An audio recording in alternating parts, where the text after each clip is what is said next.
Salut Aurélien.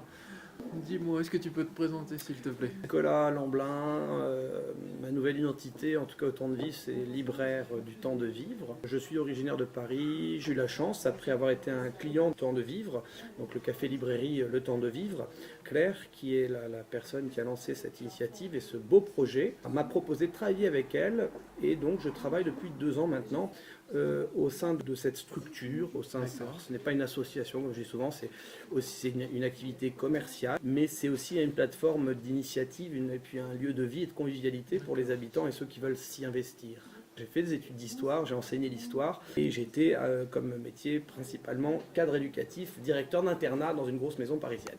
Est-ce que tu peux nous dire ce que tu fais ici? La convivialité, la rencontre, l'accueil, c'est vraiment une dimension du temps de vie qui m'a tout de suite séduite. Je m'occupe principalement de la librairie, qui est donc une vraie librairie, une petite librairie, puisque nous choisissons tous nos livres, nous assumons notre choix, pas d'office. Je suis aussi un animateur avec Claire et Pauline, puisque désormais nous sommes 3 salariés au temps de vivre, animateur de cette plateforme d'initiative et d'enthousiasme qu'est le temps de vivre. Comment est-ce que vous choisissez les livres? Est-ce qu'il y a des maisons d'édition particulières? Je suis un lecteur compulsif, en tout cas addictif. Et du coup, je lis beaucoup et j'aime vendre ce que j'aime lire parce que j'aime partager aussi. C'est aussi le sens de mon métier ou de mon activité au temps de vivre, c'est de partager ce que j'ai envie, ce que j'aime, ce que j'ai envie de partager.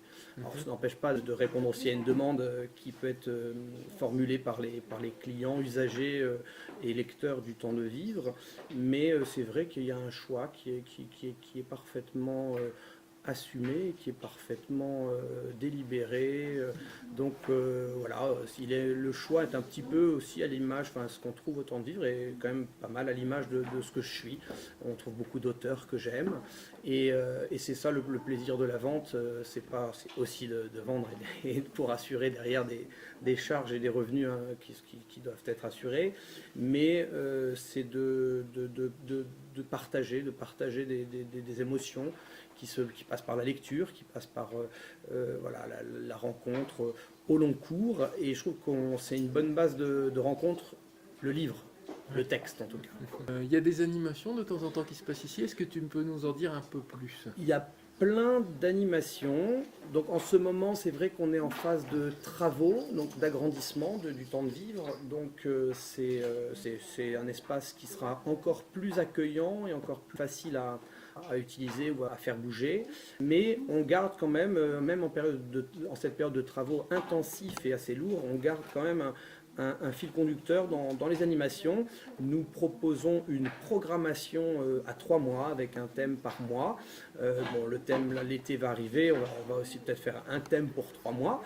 Donc il y a des concerts, il y a des rencontres d'auteurs, il y a aussi un atelier clown, voilà. Et puis également plein de choses qui se passent au temps de vivre, puisque c'est aussi un tiers-lieu, donc un espace de coworking, c'est pas très joli, mais bon, un espace de travail partagé, ou un espace partagé de travail plutôt. On est sur la mutualisation de certains moyens, de communication, enfin ça se met en place grâce entre autres à Pauline, elle aime bien s'intituler Semeuse d'étoiles. Également, on a une belle place de l'église là, qui a été réaménagée sur Aix-sur-Vienne, la place de l'église, donc la place Aymar Fayard officiellement, dont nous pouvons investir parfois l'espace. Et pour des concerts, des dîners, voilà, il y a plein de choses. Demain soir, mercredi, on accueille le dîner mensuel du CEL, le système d'échange local.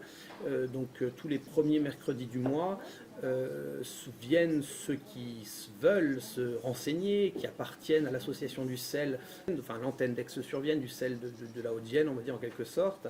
Donc le système d'échange local, c'est un groupe d'habitants qui s'échangent des services.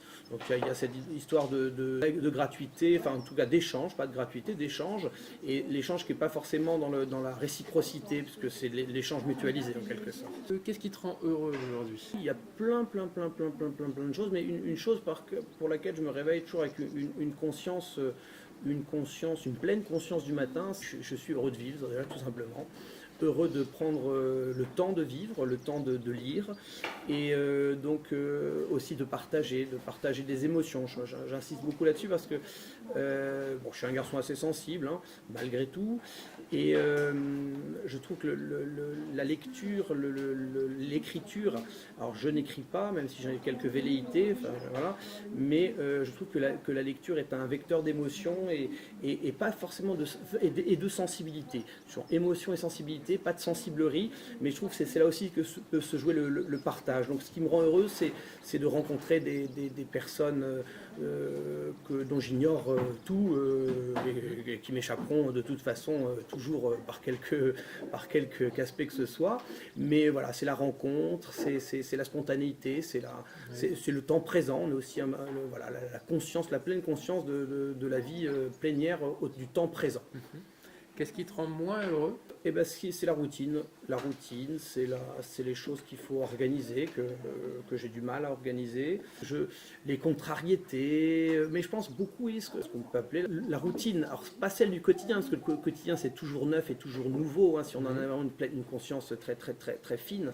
Mais c'est parfois, je suis repris ou saisi par des espèces de motions intérieures qui m'empêchent de me libérer complètement et de faire ce que je veux au temps présent. Déjà, c'est accepter que ce soit ainsi, hein.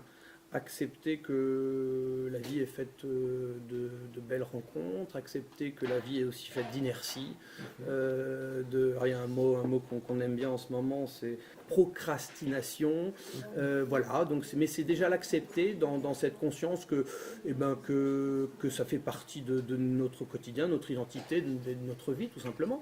Donc, mais le réel, alors moi j'ai une pédagogie formidable, c'est mon chien aussi, parce que voilà, mon chien Indy qui est toujours avec moi, qui me rappelle à la réalité de ses besoins primaires, à la réalité de ses besoins d'attention.